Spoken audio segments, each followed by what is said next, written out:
મારા વાલા વૈષ્ણવોને જય શ્રી કૃષ્ણ. આજે હું તમને એક એવી દિવ્ય કથા સંભળાવીશ જે પ્રેમ, શક્તિ અને ભાઈ પ્રત્યેના પ્રેમની અનોખી ગાથા છે. આપણે ભગવાન શ્રી કૃષ્ણના મોટા ભાઈ, જેમને આપણે સૌ શ્રી દાઉજી તરીકે ઓળખીએ છીએ, તેવા ભગવાન બલરામના જન્મની વાત કરીશું. તો ચાલો આ પવિત્ર કથામાં પ્રવેશ કરીએ.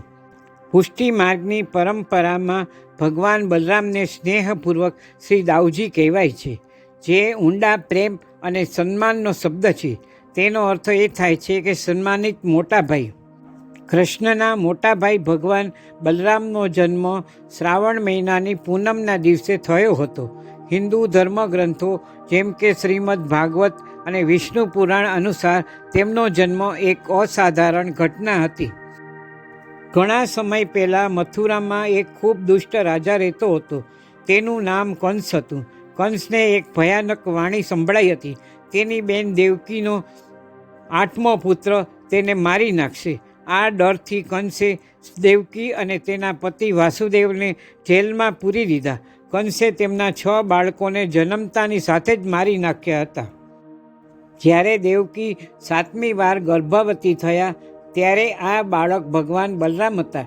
ભગવાન વિષ્ણુ જાણતા હતા કે કંસ આ બાળકને પણ મારી નાખશે. તેથી ભગવાને એક અદ્ભુત યોજના બનાવી. ભગવાનની આંતરિક શક્તિ યોગ માયાએ દેવકીના ગર્ભને રહસ્ય રીતે વાસુદેવની બીજી પત્ની રોહિણીના પેટમાં ખસેડ્યો. રોહિણી તે સમયે ગોકુળ ગામમાં નંદબાવાના ઘરે રહેતી હતી. આથી બલરામને સંકર્ષણ પણ કહેવામાં આવે છે, જેનો અર્થ એ થાય છે કે જેને આકર્ષિત કરીને લાવવામાં આવ્યા. શ્રાવણ મહિનાની પૂનમના દિવસે રોહિણી માતાએ ગોકુળમાં બલરામને જન્મ આપ્યો. આમ બલરામનો ઉછેર નંદબાબા અને યશોદા માતાના ઘરે શ્રી કૃષ્ણ સાથે થયો. ભગવાન બલરામ એ કોઈ સામાન્ય બાળક નહોતા. તેઓ શેષનાગનું સ્વરૂપ છે. શેષનાગ એ વિશાળ સર્પ છે, જેના ઉપર ભગવાન વિષ્ણુ આરામ કરે છે. રામાયણની વાર્તામાં આ જ શેષનાગ ભગવાને લક્ષ્મણ તરીકે અવતાર લીધો હતો. લક્ષ્મણની જેમ બલરામે પણ કૃષ્ણના જીવનભર તેમની સાથે રહ્યા, તેમની સેવા કરી.